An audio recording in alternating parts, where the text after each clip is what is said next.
Jabiru engines have been around for, it seems, forever, but I really don't know much about them other than what people have posted on social. It's time to change that. All right, well today I'm in Shelbyville, Tennessee at Avionics Aircraft, home of the Lightning and also the Jabiru dealer for the USA. And today we're going to talk about engines, Jabiru engines.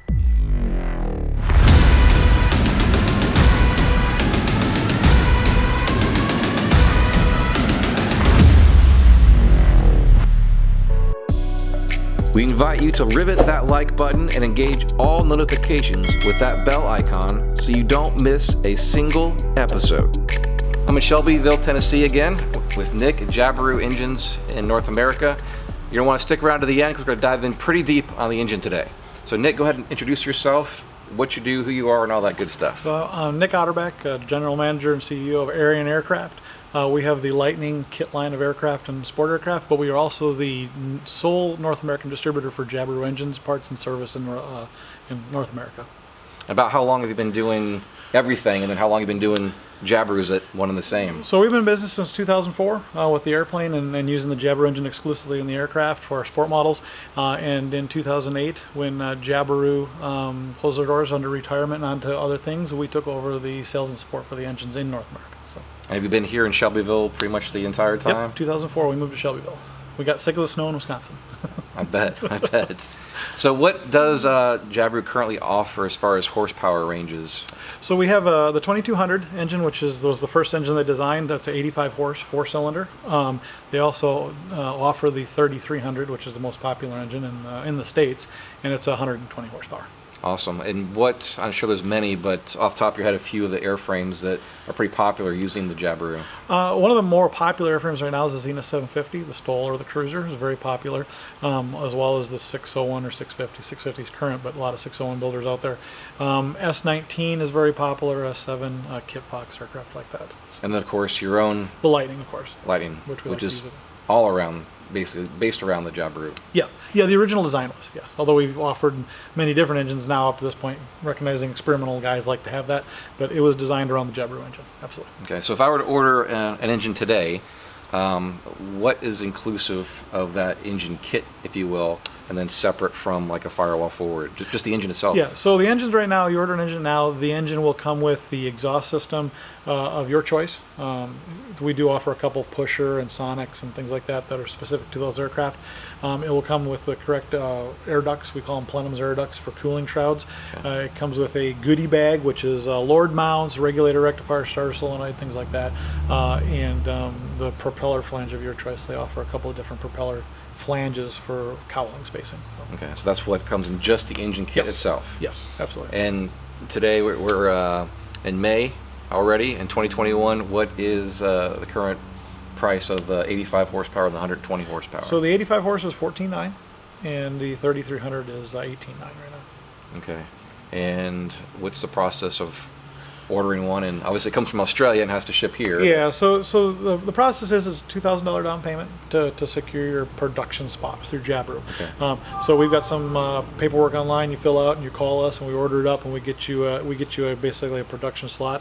And sometime within about 30 days of that engine shipping from Australia, we have to get payment up front full because they want to be paid before it leaves the dock, which you can understand. So $2,000 down and then the rest of the payment before the engine ships from Australia. And then that's FOB here. So your $18,900 is in Shelbyville, Tennessee. So you don't have customs, you don't have shipping, you don't have duty or excise tax, nothing like that. That's the price here in Shelbyville. So. Okay. Yep. All right, let's dive in deeper to the engine itself.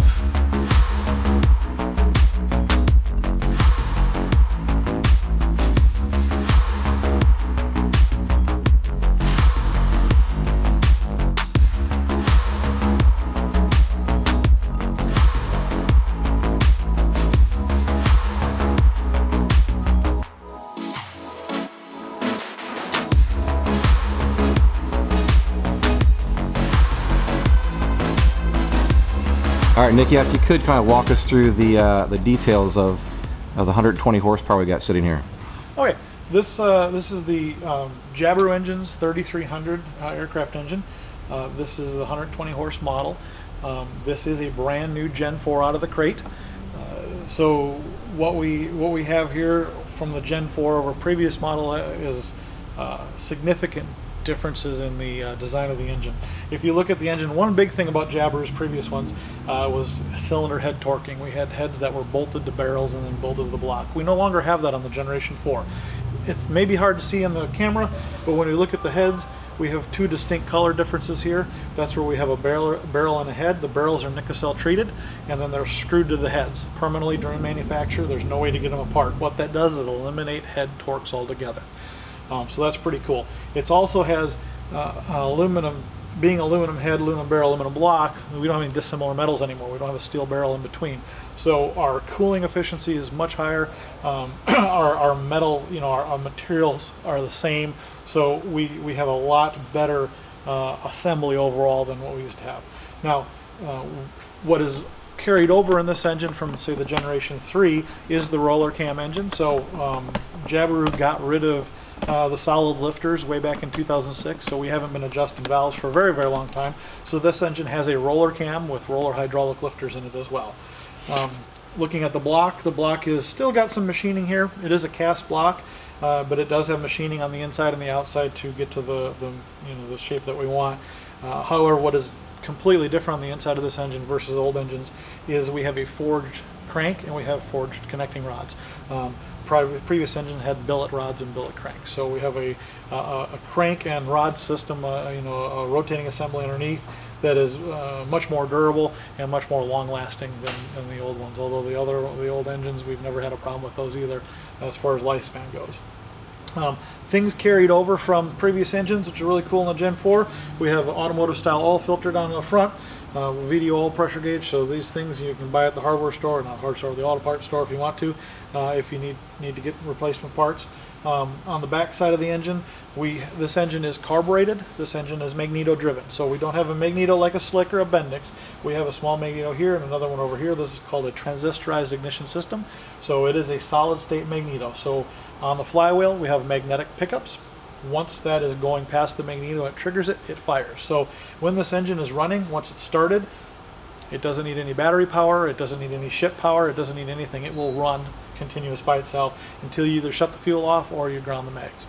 On the back side of the engine, we have a permanent magnet alternator. So we don't have a belt, we don't have any other drive functions. We have an alternator on the back side that has a stator inside of the flywheel. This alternator is very linear. It produces power from 0 to 3,300 RPM, and what that means is we have 0 to 30 volts AC throughout the spectrum. So at idle, 700-800 RPM, you're producing 12 to 13 volts already on this engine, all the way up through the spectrum with a regulator mounted on the firewall that obviously regulates that output to 14 volts DC. So we also have a Bing carburetor on the back. It's hard to see there, but we can pull it around and look at it. But that's a Bing Model 94. It's very popular, same as the Rotex 912s. So everybody knows that carburetor. It's easy, it works, and so we use it. So we've got a magneto carbureted engine. No power to anything to make it work and operate. Very simple setup, and that's one of Jabiru's mission statements, is to keep it simple so that everybody can work on it, everybody can operate it. Starter's right on top. We're going to find a lot of parts on here, like the starter. The starter is a industrial style starter, so it's not like a Skytech or anything like that, but it looks like it. So these all come from industrial applications. One of the big things we talk about with the Jabirus is it's not an automotive conversion. It's not automotive based. It doesn't have parts from that industry. There are parts like the distributor caps, or we have NGK spark plugs, or an oil filter, but everything else about the engine is either machined, forged, or cast by Jabiru in-house or their suppliers for their purpose only. All right, so I am 100% about full transparency and clarity with all this stuff, and wherever possible, if I can really hold somebody to the coals to figure out the truth of it, I will. So today, Nick has agreed to weigh this. So he's got aircraft scales here, the engine on scale, so we're going to reveal exactly what this thing weighs, the engine and everything that comes with it. So this is our racing scales that we have bought, and we use these to weight and balance aircraft. They're good within 1% at 2,000 pounds. So we got 174 pounds on the scale. That was with it zeroed out earlier. And so we're a little bit under the 178 that Jabiru tells us it should be. We've got a goodie bag here we'll pile on there. Of course, all all fairness, we got some cardboard and Ziploc bags there, so I'm not really sure of that, but we're gonna put that on there. We'll just start it up bottom. There we go. What did that get us? All right, 177. Okay. So here's a muffler with some bubble wrap on it. You know, let's be fair. There All right, so the muffler, engine, goodie bag. Now that goodie bag, I think, is the opposite there of 182. 182. Okay, so we're pretty close. We're breaking the bank a little bit, and there are the composite air ducts that go with it. All right, so everything needed to run the engine, everything in the kit. There you go, people. 184. There we go, fellow builders. An exact weight as it comes out of the box. So from Jabiru. So, you know, the 178 that is advertised, we're a little under that without all these goodies. We put them on there, we're just a little over that. So I guess you can call that a wash.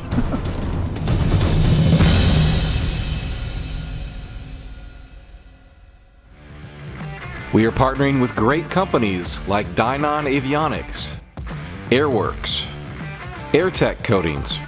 These sponsors make all of this original aviation content possible.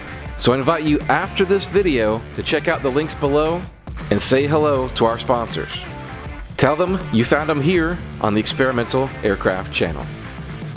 So when you open your Jabiru engine up out of the crate, you're going to notice that there's lots of things that come in the box that come with it for when you buy it. One thing is these very nice composite air ducts that are built by Jabiru for the engine. There is a little bit of work to do to bolt them on correctly and get them down over the cylinders, but these do come with the engine, and any firewall forward kit that we sell here at Arian is designed specifically around these air ducts. Now, will these air ducts work in other cowlings? Sure, they will work on other cowlings. They are fiberglass, so if you know a little bit about fiberglass work, they can be easily modified to fit other cowlings. Yep. So the muffler that we have, this one's all bubble wrapped up because we don't want to. This is for a customer, so we don't want to send it away. But you've got a really nice stainless muffler here that's that Jabiru sends along. The majority of customers will use this muffler setup for the engine, and it fits most all of the firewall forward kits that we produce. However, if you say have a Titan Tornado or X-Air or something that has a pusher exhaust system on it, Challenger, something like that, you can buy a pusher exhaust system, which will be a completely different header system and muffler system that is included in the price. We just have to know that when we order it. So what doesn't come with the engine? We don't have an oil cooler that comes with the engine. That's typically part of our firewall forward packages, throttle cables, things like that. But you do have a starter, an ignition system, and carburetor, and muffler, and everything else to make it run. So propellers, spinner, throttle cables, oil coolers, cowlings, and mounts, that would come from us or the aircraft manufacturer you're buying the engine to come in. So we do offer a complete inclusive package. We'll take, say, the Zenith 750 for chance for an option there. One of our more popular ones. Our firewall forward kit for that comes with the engine, the cowling, the cooler, the fuel lines, fuel pumps, throttle cables, propeller, spinner, everything that would take to run this engine, except the airplane behind it. So unlike previous Jabiru engines where we had head torques to do and things and valve adjustments and stuff, the Gen 4 is really an engine that you hang and fly. We do have oil changes that are recommended to run 25 hours. You know, spark plugs and things get changed at annuals, things like that. Otherwise, the engine is considered a 2,000-hour TBO engine. Jabiru does testing with CASA and the other governing bodies in Australia to set that TBO, so they don't just pull that number from their own testing. They have to test that with other people in Australia. So we've got a 2,000-hour engine that basically you change the oil on every 25 hours and plugs and oil filters and things like that as you go along. Distributor caps and rotors can be changed on occasion if they need it, but otherwise it's a pretty much a fly-it engine and change oil.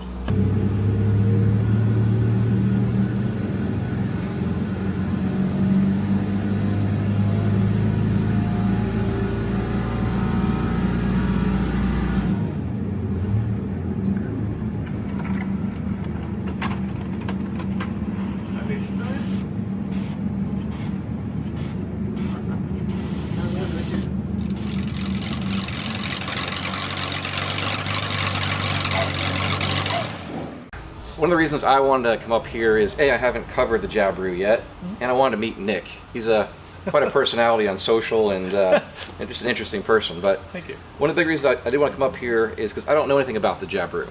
And what I do know about the Jabiru, well, the positive things are it sounds cool. It sounds amazing because it's a 6-cylinder.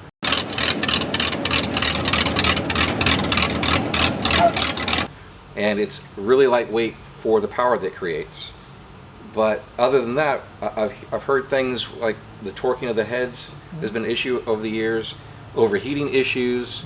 So I really want to stop by and find out, like, is it an issue with the engine? Because in Australia, again, it's a production certified aircraft engine based, in an airframe that they produce as well. So what's the deal? So that's why I wanted to come here and find out, what the deal is. So Nick, if you could explain. Sure. This is up to generation 4 now. Yes. Been around for almost 20 years. Yep. What was the big issue in the past, and what's been done to correct that? And is it more of the, and I'm talking a lot, give me a second. Is it more the engine or the installer over the years has caused these problems? Well, I don't want to sound like the person that would blame the installer, because that's all of a sudden just releasing the engine from any kind of responsibility there. But sure. I think that a lot of that first, when we had the Generation 1 engines, now keep in mind the 2200 has been around for 30 years.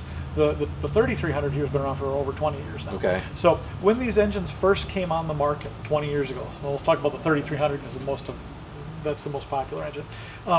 A lot of installations had 912s, small O200s, things like that, partially liquid cooled, or Volkswagen engines which have much higher temperature thresholds. So, and no firewall fork kits, mind you, nothing specific to it. So people would take this engine, they put it in a cowling for a 912, which is partially water cooled, and so the airflow is not correct. So I think part of it was installation, but maybe not so much the installer as there was nothing really specifically built around this engine. So when they first came on, yeah, a lot of guys, oh, mine overheats. Well, it was kind of in the wrong cowling. Cowling design has a lot to do with it. Sure. So that's where Pete, a lot of people know Pete, and Pete been Jabiru's face for a long time. He developed a lot of these firewall forward kits over the last 20 years. And so once we started developing firewall forward kits specifically towards that engine, 3300 or 2200, we started to see those issues go away, or at least not go away, but less and less people having problems with them because we had a known setup or a setup they could use. There are still other or aircraft manufacturers out there that do use their own specific cowlings that we don't have a lot to do with, and they can still do a good job of getting those engines to cool with the right work. Okay, so like any aircraft and any aircraft engine, it all comes down to cowling, yes. Cowling design, pressure difference. Yep. Pressure difference. Yes, for air-cooled engines, anyways. And so you use the air ducts in conjunction with inlet size to outlet size and aircraft speed and stuff like that have a lot to do with how to get this engine to cool. So that's the cowling issue and possible installer issue. What have been some of the things that teething issues or growing pains throughout the years that brought us to this? So the first engines we call the Generation 1 engines, where the Generation 1 engines had fewer fins on the heads. We had single steel barrels like I have right here. I'll show you, here's a barrel, we've got a barrel, so we have a barrel with a head that would bolt to it. Okay, so now you've got a steel barrel aluminum head with bolts. You've got the heat and cool, so you got to torque the heads down throughout its lifespan. But the earlier Generation 1 engines had not as many fins. They had not as many fins on the heads. They were really thick. This is actually a Gen 3 head. It's got a lot of fins on it. So early on, we had not as many fins. We had two different metals. So in a fast airplane, really didn't have that much problem with them, because there's plenty of airflow through there. But the slower aircraft, that's where it was a little bit more detail oriented, a little more of a challenge to get them to cool. But they would. Generation 2 engines were the first engines that came out with hydraulic lifters. They still had the bolt-on heads, but they were hydraulic lifter engines. But those were the first engines that came out with about 50% more fin area on the barrels and the heads, and thinner fins, so they would cool better. So that actually solved a lot of the issues with the Generation 2s as far as the cooling went. That also coupled the fact that we started to roll out firewall fork kits that were specific. So I don't know if it was one or the other, but them combined really kind of helped everything out. Right. The Generation 3 engine was very similar, except for it had roller cam, roller lifters, so better power, smoother power, longer life of your lifters and cam, and the rotating assembly underneath. And so and then it brings you to this. Brings you to this. So this is a Gen 4 head cylinder. Very similar to what you got on a Lycoming Continental. It's a one-piece jug. It's hard to see in the camera, but there's two different colors like we talked about before, where you do have a barrel and head. They're screwed together permanently during manufacture, but you don't torque heads anymore. Plus, it's all one material, so you don't have that disarmament where you got cooling differences and things like that, where you're constantly torquing heads or or having dissipation, because steel and aluminum dissipate heat a lot differently, right? So when you're talking about CHTs and things, that makes a big difference. So this is very similar, we spoke off camera about, Yep. to the Franklin that I'm wanting to build for mine. It's very similar to the technology. Of course, it's old technology, Yep. but this is all one piece now, well, because they're threaded into each other. Yes. And then this is still a steel cylinder. No, it's aluminum. This is aluminum as well. Everything's aluminum. This Okay. is Nicocel treated. Yeah, this is very much like a Franklin. Even where you put the valves in. Yeah, the rocker box. The rocker and box like that. is very similar to that. So early, this More. is the major difference from over the years. Is as you mentioned earlier, this is now a cast piece. Yes. Which means they've invested a lot in the tooling. Yeah. So in other words, they weren't ready to. They wouldn't have done this if they didn't think they had it exactly right, because the tooling costs, I don't even know exactly. I'm sure it's really expensive. I wouldn't even be able to begin to be able to cast parts in production. Yeah. So once you, Right. once you cast a part, it's locked. Yeah. Where the old engines were built, a couple codes of line on a Yep. computer, you could change the design, add some more fins, take some fins away. This, they said, hey, we're happy with it. We're happy with the bottom, and we're happy how this all is done. We're gonna set it in stone. All right, Nick. Thanks again for the quick tour and in-depth dive to the history of the Jabiru here, and I really appreciate taking just a minute to weigh it so everybody knows exactly what this thing weighs, so you can plan for your next build knowing what the engine actually weighs. That all being said, if somebody wanted to call you and speak to you directly, Sure. how can they get in touch with you, and what's your website? So our website's flylightning.net. That's important, not .com. Flylightning.net. So you get on there, our number's on there. You can call us. Otherwise, it's 931-680-1781. Linda or Cindy will answer the phone. Both of them couldn't run the business without them, and they'll find me. If you can't find me, they'll find me. And otherwise, they both know a lot about the engine. Excellent, excellent. And will you be at Oshkosh this year? Absolutely, 100%. We wouldn't miss Oshkosh for the world.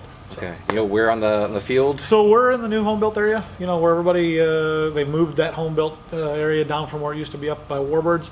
And so we're actually on the back row of stuff up near the cafe and stuff, right as you come off of the tower and everything like that, we're right there. Same place. We've been there for several years now, or since they opened the new area, and we like it. So we'll be there. You'll be able to find us.